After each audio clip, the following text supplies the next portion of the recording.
이 시간에 우리 본문 말씀 읽도록 하겠습니다. 골로새서 1장 18절로 19절 말씀입니다. 골로새서 1장 18절로 19절 말씀입니다.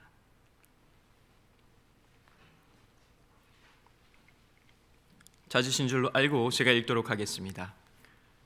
그는 몸인 교회의 머리시라. 그가 근본이시요 죽은 자들 가운데서 먼저 나신 이시니 이는 신이 만물의 으뜸이 되려 하심이요 아버지께서는 모든 충만으로 예수 안에 거하게 하시고. 아멘. 오늘 우리가 함께 나눌 말씀의 제목은 탁월하신 예수 그리스도입니다. 탁월하신 예수 그리스도. 우리 성도님 여러분, 여러분은 지금까지 어떤 인생 사셨습니까? 어떤 분은 우리가 소위 말하는 1등 인생 사신 분들 계실 수 있습니다. 물론 세상의 기준이겠죠. 또 어떤 분들은 소위 말하는 2등 인생 사신 분들도 계실 줄 압니다. 참고로 저는요, 후자에 해당합니다. 2등 인생. 저는 언제나 1등과는 거리가 좀 있었습니다. 공부를 해도요, 1등 한 번도 못했습니다. 제가 달리기는 좀 하거든요. 그래서 초등학교 때 이 반에서 반대표로 이어달리기를 한 적이 있었습니다. 그래 나가면 이상하게 꼭 1등을 못합니다. 2등만 합니다. 그리고 심지어 저희 반에 저와 이름이 같은 이강산이라는 친구가 초등학교 3학년 때 있었는데 그 친구는 저보다 키가 컸습니다. 그러면 두 사람을 어떻게 부르는 줄 아십니까? 큰 이강산, 저는 작은 이강산. 저는 키로도 2등이었습니다. 심지어 저는요, 또래에 비해 결혼도 늦게 했습니다. 35이나 돼서 하고요, 아이도 작년에 주셨죠. 저는 어떻게 보면은 순적하게 풀리는 인생과는 좀 거리가 있는 그런 시간들을 보내왔습니다. 그런데요, 우리 주변에 보면 참 순적하다, 뭔가 일사천리로 풀린다 하는 사람들이 있습니다. 그래 참 대단하다 여겨지는 사람들이 있지요. 저는요, 장기영 형제가 여기에서 바이올린 독주를 할 때마다 막 전율이 옵니다. 막 온몸에 소름이 돋습니다. 그러면서 이런 생각이 듭니다. 참 탁월하다, 참 대단하다. 우리가 사람의 탁월함만 봐도 이렇게 대단하게 느낍니다. 그런데 우리의 창조주 하나님과 그의 아들 구원자 예수 그리스도, 우리가 그분을 배울 때 그분이 가지신 그 탁월함과 그 위대함 앞에 우리는 아마 경이로움을 느낄 것입니다. 그러면서 두려워 경외감을 가지게 되겠죠. 우리가 그 주님을 만날 날을 계속해서 소망하며 이 땅에서도 살아가기를 원합니다. 그런데요, 오늘 본문의 골로새 성도들이요, 예수 그리스도에 대한 이 위대함과 탁월함을 계속해서 잘 믿고 살아가다가 어느 순간 그 믿음이 흔들리기 시작했습니다. 왜 그럴까요? 이 골로새 지역과 인근 지역에 수많은 이단 사상들이 들어왔기 때문입니다. 우리가 잘 알고 있는 대로 영지주의라는 말이 있죠. 이건 쉽게 말하면 이렇게 됩니다. 영적인 것은 거룩하다, 그리고 육신은 부정하다. 그러니까 육신의 것을 다 제어해야 된다. 금욕주의에 빠졌습니다.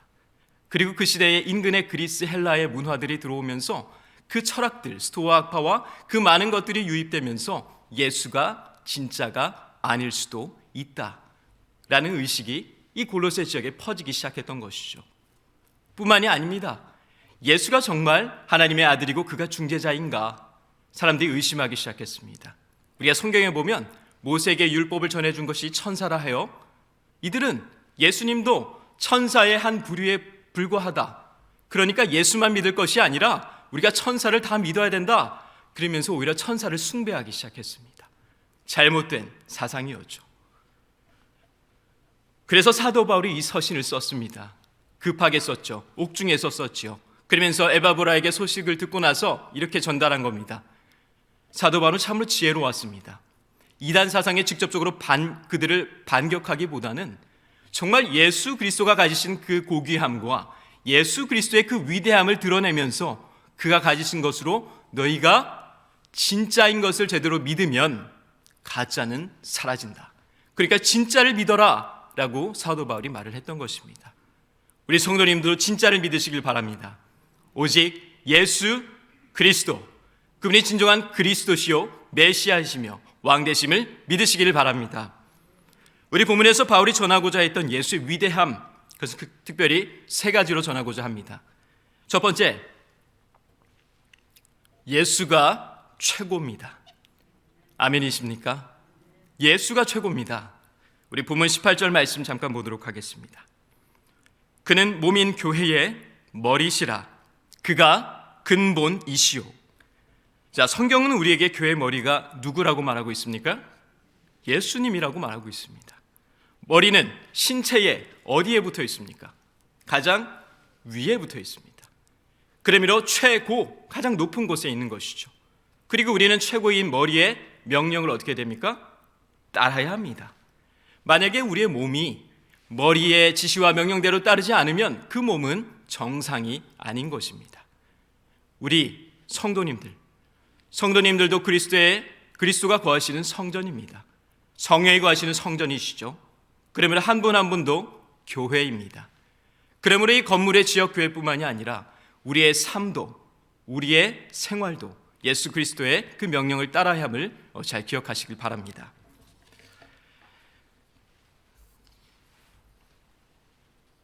그런데 원어로 보면 이 본문이 이렇게 되어 있습니다. 그는 몸인 교회를 이렇게 해석합니다. 교회 곧 그의 몸. 이게 무슨 말이냐면요, 우리가 머리만 예수 그리스도라고 생각하는데 그렇지 않습니다. 우리의 몸도 그리스도의 몸이라는 겁니다. 한마디로 쉽게 말하면 교회의 모든 것은 예수 그리스도를 향해 있다라는 것입니다. 그러므로 우리가 예수의 그의 생각과 가치와 절차를 따라가는 것이 당연한 그의 본분이라는 것이죠. 또 이어서 바울은 말합니다. 예수가 만물의 근본이요 으뜸이시다. 여러분, 근본이라는 말은 무슨 말일까요? 우리가 새로운 사람을 만나면 이런 말을 합니다. 당신 어디서 왔어요? 어디 출신입니까? 왜 물어볼까요? 그의 근본이 궁금하기 때문입니다. 예수의 근본은 무엇일까요? 예수의 근본은 창세 전에 존재하셨고 창조에도 함께하신 창조주 예수님입니다. 우리가 예수님을 생각할 때 오해하는 것이 있습니다. 무엇이냐면 성부 하나님만이 창조하셨고 예수님은 그 이후에 이 땅에 우리 죄를 씻기 위해서 오신 분으로만 인식한다라는 것입니다. 하지만 그렇지 않습니다. 성경은 말합니다. 하나님과 또 성자 예수님과 또 성령 하나님이 함께 천지를 창조하셨다라고 말하고 있습니다. 그리고 지금도 예수님이 이 땅을 운행하고 붙들고 유지해가고 계시는 분이 바로 예수님이시라는 것이죠. 그러니 이 땅에 예수님이 다스림과 통치 그리고 창조, 그것이 얼마나 중요한 부분이었겠습니까? 사도 바울은 이 부분을 지적한 것이었습니다. 예수님은 하나님과 동등한 분이다. 예수님은 창조자이다. 더불어 지금도 우리를 통치하시는 통치자이시고 왕이시다라고 피력했던 것입니다. 그리고 그것이 강조되어야 이들이 예수님을 정말 하나님의 아들이요 또한 그분 자체를 하나님으로 믿을 수 있었기 때문이었죠. 예수님은 하나님이십니다. 골로새서 1장 16절 말씀의 세 번역에 이렇게 말합니다. 만물이 그분 안에서 창조되었습니다. 모든 것이 그분으로 말미암아 창조되었고 그분을 위하여 창조되었습니다. 만물이요 예수 안에, 예수를 통해, 예수를 위해 창조되었다라는 것입니다. 여러분 믿으십니까? 이것은 마치 마틴 루터 킹의 목사의 고백처럼 무엇을 위해라고 말을 하고 있는 겁니다. 그러면서 바울은 골로새 성도들에게 이제 동일한 메시지를 전하고 있었습니다. 너희가 지금 세상의 다양한 철학과 사상에 속고 있다. 그러니까 진짜 창조주, 진짜 통치자, 진짜 하나님 예수 그리스도만을 너희의 교회의 머리로 삼고 그리고 만물의 으뜸이신 그분만을 섬겨라 라고 말을 했던 것이죠. 우리 성도님들도 그렇게 되시기를 주님의 이름으로 축복합니다. 그리고 두 번째, 예수는 부활입니다. 믿으십니까? 18절 중간절 보도록 하겠습니다. 그가 근본이시요 죽은 자들 가운데 먼저 나신 이시니. 예수님이 누구라 합니까? 죽은 자들 가운데 먼저 나신이라고 말하고 있습니다. 이 세상에 죽고 살아난 존재는 없습니다. 오직 예수 그리스도, 그는 역사적 자료에도 사실로 드러나 있습니다. 그가 만났던 부활의 사건들은 역사 자료로도 많은 사람들에게 고백되어지고 전승되어졌습니다. 왜냐? 그것은 사실이니까요. 그런데 우리가 잘 알고 있는 것처럼 예수가 죽으셨고 그 십자가에 우리 죄를 위해 달려 돌아가셨다는 사실이 너무나도 중요하다 보니까 우리 교회에서 이 십자가의 신앙은 강조되었는데 이 부활의 신앙이 많이 감추어졌습니다. 그러나 이 부활의 신앙이 진정으로 살아나야 우리가 이 땅 가운데 슬픔과 아픔 가운데서도 소망을 품을 수 있고, 그리고 그 부활이 실제 나의 삶에 지금도 영향을 끼쳐야, 그래야 그 부활이 진짜 부활이 되는 것입니다. 예수로 인하여 우리가 죄가 사하여졌지만, 죄인이 의인이 되었지만 그것으로 끝이 아니라 그 이후의 삶, 영원한 삶에 대한 소망, 그것을 이 땅에서도 부활로서 실제적으로 경험되어져야 한다는 것입니다. 그리고 그럴 때 예수님께서 돌아가신 그 이유와 목적이 우리 가운데 분명하게 살아나고 발현된다는 것이죠. 이와 관련하여 한 자매의 간증이 있습니다. 제가 짧게 간추렸는데요, 짧게 잠깐 읽어드리도록 하겠습니다. 저는 유방암 선고를 받고 시한부 인생을 살았습니다. 항암 치료는 무려 92회나 받았습니다. 치료를 받을 때마다 마치 과일을 깎는 작은 과도로 온몸을 찔리고 난도질 당하는 것 같은 기분이었습니다. 그래서 치료받을 때마다 죽고 싶었습니다. 너무 힘들어서. 그러던 어느 날 아는 언니로부터 예수를 믿지 않으면 지옥에 간다는 말을 들었습니다. 어차피 안 믿고 죽어서 후회하느니 50대 50 한번 믿어나 보자. 저는 그런 마음으로 교회에 나갔죠. 그리고 말씀을 듣던 중에 갑자기 몇 주가 지나 이 말씀이 마음에 와닿았습니다. 요한복음 11장 25절로 26절. 예수께서 이르시되 나는 부활이요 생명이니 나를 믿는 자는 죽어도 살겠고 무릇 살아서 나를 믿는 자는 영원히 죽지 아니하리니 이것을 내가 믿느냐. 그저 지옥 가기 싫어서 믿었던 예수, 정말 믿어지기 시작했고 예수의 그 인격이 내 안에 경험되어지기 시작했습니다. 그리고 나를 향한 아버지의 마음을 저는 이제 받아들일 수 있게 되었죠. 그리고 내가 죽음을 이길 수 있던 것은 바로 예수의 부활이 진정 나의 부활로 믿어졌기 때문입니다.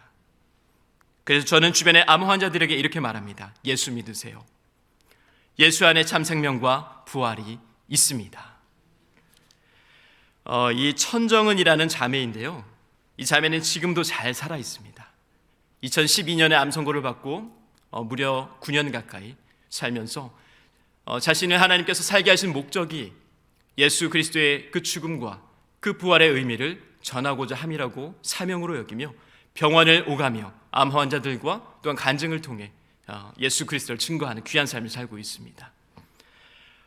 그렇다면 우리가 이 부활의 삶, 우리가 진리를 머리로만 알 것이 아니라 이것이 진정한 우리의 삶의 가슴에 그것의 흔적과 우리의 자국으로 남으려면 우리가 어떻게 해야 할까요? 저는 이렇게 생각합니다. 우리가 예수를 더 잘 알아야 합니다.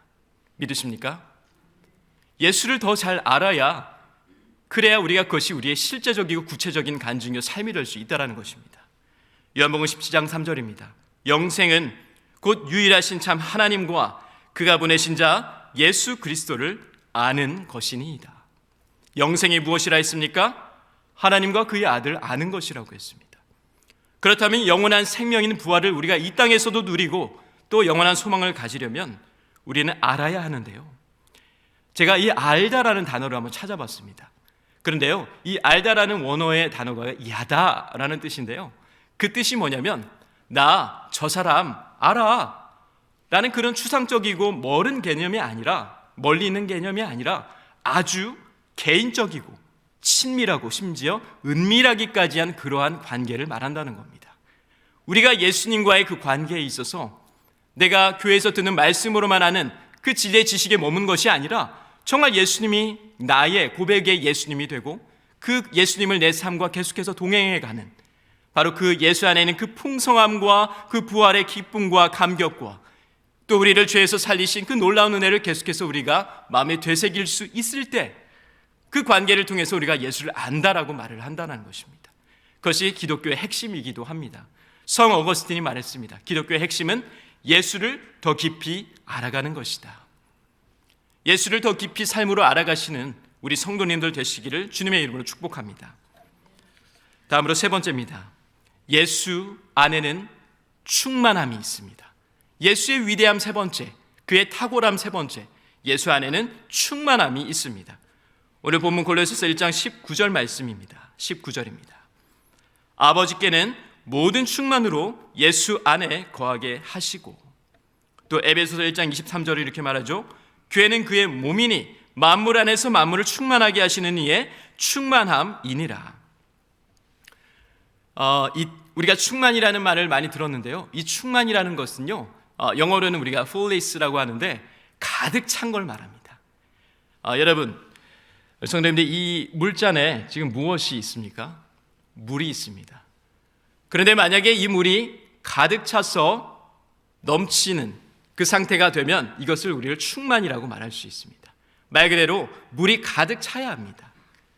우리도 예수 그리스도가 우리 안에 가득 찰 때 그분으로 인하여서 하나님의 충만을 누릴 수 있게 됩니다. 그래서 성경은 말합니다. 우리가 그 충만을 누리려면 예수 그리스도가 우리 안에 충만해야 될 뿐만이 아니라 하나님의 신성이 우리 안에 거해야 된다라고 말을 하고 있습니다. 이때 하나님의 신성이라는 것은 하나님의 성품을 말합니다. 하나님의 자비와 온유와 은혜와 사랑과 그 수많은 성품의 충만함이 우리 가운데 거할 때 우리가 그 신성을 함께 누릴 수 있고, 또한 하나님의 그 권세와 그 권위와 그 위엄과 능력이 우리 가운데 임하여 있을 때 우리가 그것을 통해 충만함을 누릴 수 있게 된다라는 것입니다. 그럼 우리가 어떻게 하면 그 충만 누릴 수 있을까요? 간단합니다. 예수를 알면 됩니다. 그리고 예수로 가득 채우면 됩니다. 그리고 그 예수의 흔적이 내 삶에 남아 있어야 합니다. 며칠 전에 박인숙 간사님이 저한테 그런 얘기를 하시더라고요. 정말로 예수로만 살아보니, 어떤 분의 간증입니다. 정말로 예수로만 살아보니 하나님께서 그 나머지 것들을 다 해결해 주시더라. 정말로 예수만 믿고 인내하면서 끝까지 붙들고 살아갔더니 예수님이 모든 충만으로 채워주시더라. 우리에게는 그런 인내가 부족하지 않습니까? 저는 사역자로서 가끔 제가 부끄럽게 느껴질 때가 있습니다. 예수만을 끝까지 붙들어야 되는데 예수를 붙들지 못하여서 다른 것들의 마음을 빼앗기고 예수만을 끝까지 붙들고 살아가야 되는데, 정작 내가, 사역자인 내가, 목회자인 내가, 나부터가 예수를 굳게 붙들지 못하고 있으니 하나님 앞에 바울이 곤고한 자라고 고백했던 그 고백이 겸손의 고백이 아닌 것 같습니다. 정말로 자신이 곤고하여서 죄와 싸우는 인생이기 때문에 예수를 끝까지 붙들지 못하여서 나온 고백이라 저는 생각이 듭니다. 그러하기에 더욱더 우리는 예수를 굳게 붙들어야 되는 줄 믿습니다. 그러하기에 예수로 우리를 더욱더 채워야 할 줄 믿습니다. 저는요, 예수의 충만으로 우리가 누리고 살아가려면 또 이것이 필요하다라고 믿습니다. 그것은 예수로 충분하다는 마음의 고백이 우러나와야 합니다. 조금 다른 얘기일 수도 있는데요, 과거 우리나라가 못 살던 시절에는 우리의 슬로건이 이거였습니다. 잘 살아보세. 잘 살아보세. 우리도 한번 잘 살아보세. 저는 그 시대는 아니지만 새마을운동의 그 슬로건 참 많이 봤습니다. 왜냐하면 그 시절에는요, 정말 어려웠거든요. 부족하고 결핍되고, 그리고 뭔가가 부족하고 결핍된 그 에너지가 우리들의 삶의 원동력이 됐습니다. 동기가 됐습니다. 열심히 살았습니다. 그래서 지금 우리가 어떻게 됐습니까? 잘 살게 되었습니다. 선진국이 되었죠. 그럼에도 요즘 시대의 젊은 사람들 뭐라고 말하는지 아십니까? 여전히 부족해. 여전히 결핍되어 있어. 왜 그럴까요? 우리의 것은 물질로는 완벽하게 채워지지 않기 때문입니다. 우리의 영적인 존재로서 하나님께서, 예수께서 그 안에 충만함으로 채우셔야만 우리가 진정한 만족과 그 감사로 살아갈 수 있다라는 것입니다. 예수로 충분히 채우시는 성도님들 되시기를 바랍니다. 에베소서 1장 18절로 19절 말씀입니다. 여러분의 마음의 눈을 밝혀주셔서 하나님의 부르심에 속한 소망이 무엇이며 성도들에게 베푸시는 하나님의 영광스러운 상속이 얼마나 풍성한지를 여러분이 알게 되기를 바랍니다. 또한 믿는 사람인 우리에게 강한 힘으로 활동하시는 하나님의 능력이 얼마나 엄청나게 큰지를 여러분이 알게 되기를 바랍니다. 성도님 여러분, 식당의 진짜 맛집은요, 재료 본연의 맛이 살아있는 집입니다. 예수 그리스도, 그가 가지신 그 풍성함의 재료가 아니죠.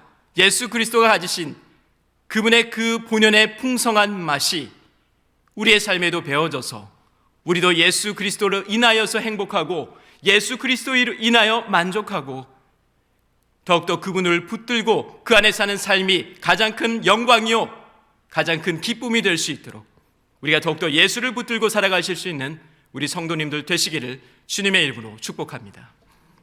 이 시간에 잠깐 기도하겠습니다.